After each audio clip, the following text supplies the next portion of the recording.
Hey, what's going on, guys? Thanks so much for watching this video. Today we're gonna cover how you can purchase a rental property, most likely your first rental or investment property, without really having the money in your bank account, but with some equity from hopefully your existing primary residence that you live in. So if that's something that you're interested in, stick around, check out this video, and always reach out and ask me any other questions we might have missed or didn't discuss in this video. Let's get into it now.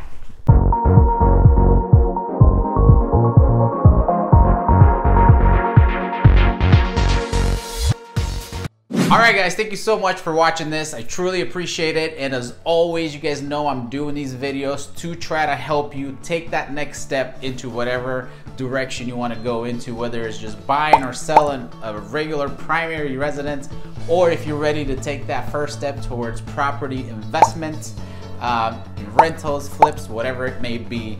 I'm here to help. I'm an open book. Everything that we've done so far, which is not nearly what your mega investors have done, but at least the beginning investor, we're happy to share anything that could help you. All right, so this is what we're gonna talk about today, is how can you tap into the equity that you might have in your existing primary residence so you can finally take that step into investment property and buy your first rental.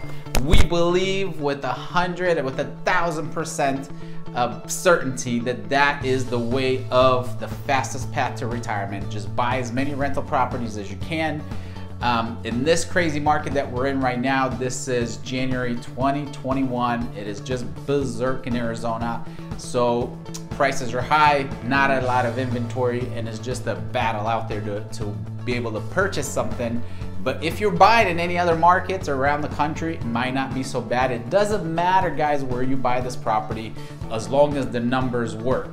What does that mean? So let's start there. What does it mean for the numbers to work? In my opinion, and there's gonna be plenty of people out there that are gonna say, hey, no way, do that. I would never do that, and that's fine. You just have to figure out what your level of comfort is with this. In my opinion, if you're going to cash flow at least $100 to $200 a month after your expenses, so just have enough to cover whatever other repairs might come up throughout the year, do it. The reason why, I'm gonna share with you in just a moment, and then we'll get into how you can tap into that cash.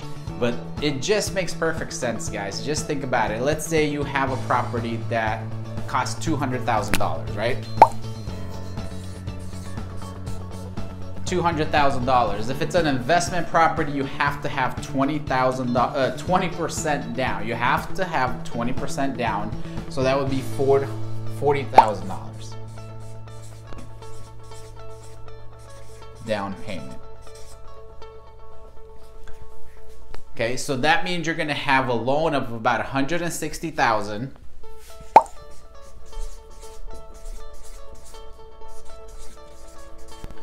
Right now, interest rates are in the low 3s, high 2s. Okay, that's for primary residence. Anytime you buy an investment property, it's typically gonna be about 1% higher than that.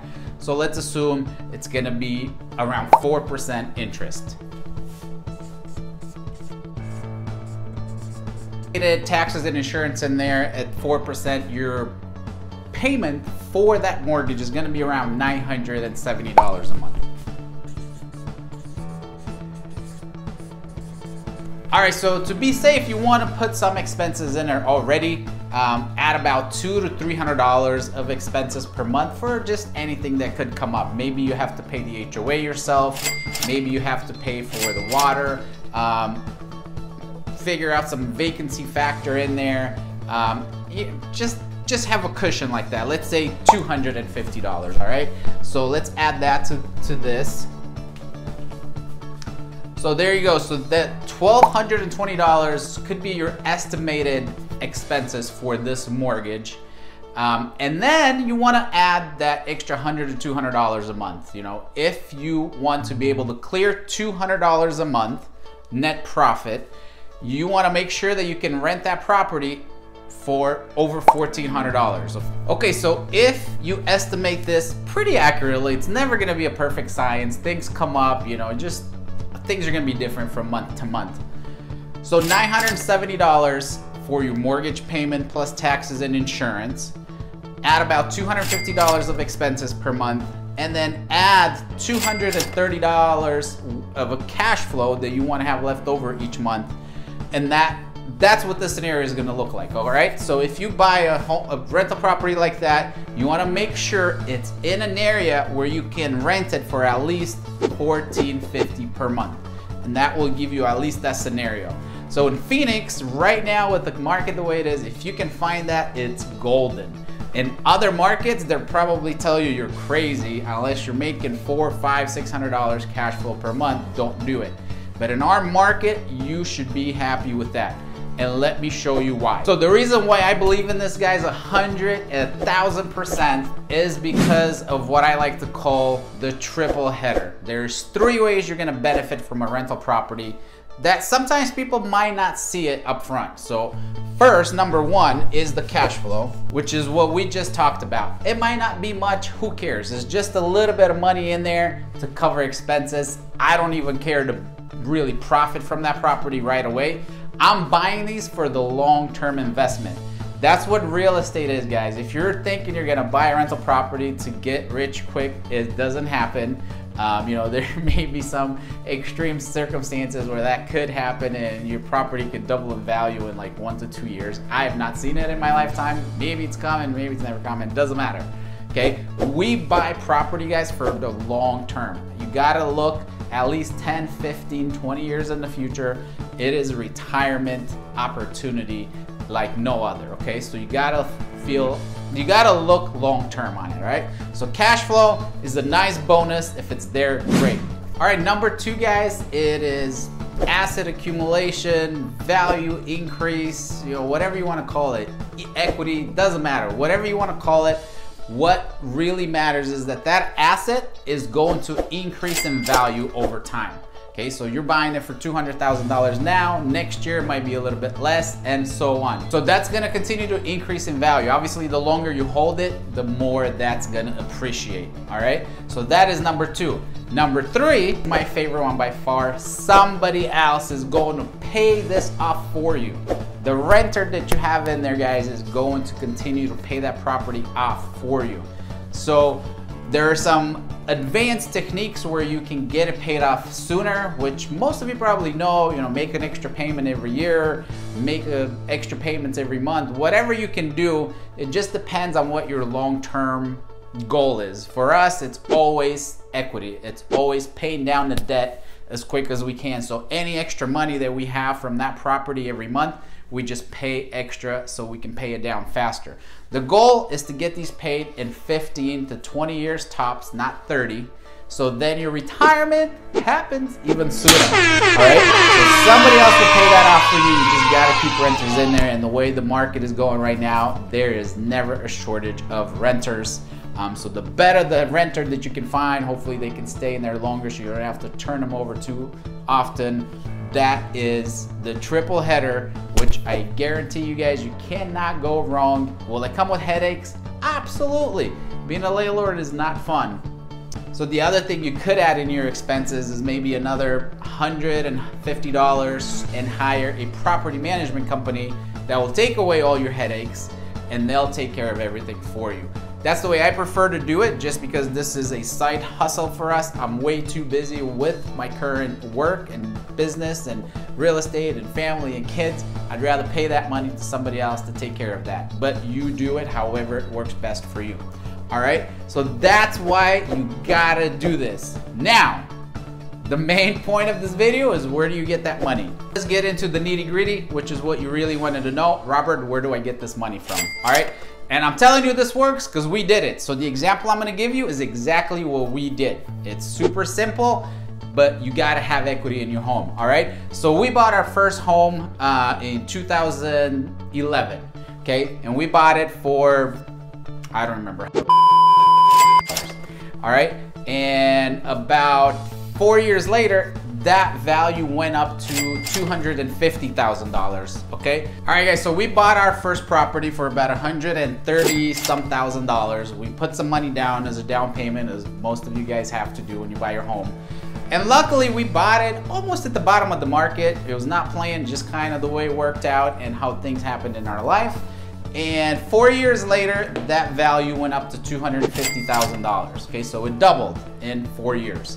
So just that goes back to prove my point with your value appreciation and increase in value, how that can happen. Okay, so that means we built $125,000 of equity in our home that you could take out, not all of it, most of it, or half of it, to put it as a down payment for your next house, which is exactly what we did. So for us to buy that first rental, which was about $160,000 at the time, we needed $32,000 to put down plus some closing costs. So we ended up taking $40,000 out of that. Super simple. If your credit is in good shape and you have that equity there and your job is consistent, any bank will give you that line of credit. They don't like to give 100% of your money. So, which means, what's 100%, right? That would mean they would give you the full $125,000 of equity. That would never happen, especially in the market right now. They are able to go up to 80% of your loan to value, which would mean, what is 80% of $250,000? So basically what that means, guys, is they'll only loan up to 80% of what your loan to value is. Sometimes 85, 90%. I really haven't seen it in this market. But let's just take worst case scenario, up to 80% of 250 is $200,000. But you still have a loan of $125,000. So they're willing to give you the difference from 125 to 200. So that's $75,000 you essentially can get out of your home. Now, $75,000 is a lot of money. I don't know what that payment would work out to be. We ended up taking $40,000 out. Our payment, guys, for that was only $85, okay? Now, some things you want to know about lines of credit. You're only paying back the interest. So every month, nothing gets paid off. Only interest payments. So you want to be careful with that and have a plan on how you want to pay that back. We did not have a plan because we were in the beginning, didn't have a lot of money, so we never paid it. We just kept paying the payment of interest, okay? And then eventually, when our next property sold and went up in value, we paid off that line of credit. So that's paid off free and clear. So that's how you do it, guys. Just talk to your bank, see how much equity you have available that you can get your line of credit for. Take out the line of credit even before you go shopping for a rental property, because the cool thing about a line of credit is once it's accepted, it sits there in your bank account and then you don't have to pay anything for it until you pull that money out, okay? So get that situated, get that figured out, have that line of credit available. And when you're ready to go shopping, call me and we'll start looking for the right property for you in the right neighborhood so you're able to rent it out and make sure we make that spread that you need to so it's at least a little bit profitable. What you don't want to do is end up in a position where you end up paying out of pocket every month. That's not a good investment opportunity, okay? In the long term, it still might end up good because if you can keep it for a long time and raise the rent and finally make that spread, it will still pay off in the long run, but no need to do that. We should be able to find you something where you have a little bit of spread to continue to make that a positive cash flow. All right, guys, that's it. Thank you so much for watching. I hope that was helpful and easy to understand. If anything needs a little bit more clarification, call me, text me, email me. You know I'm available. I'm happy to help. I love this stuff and I'd love to help you. Thanks so much. Have a good day and see you on the next one.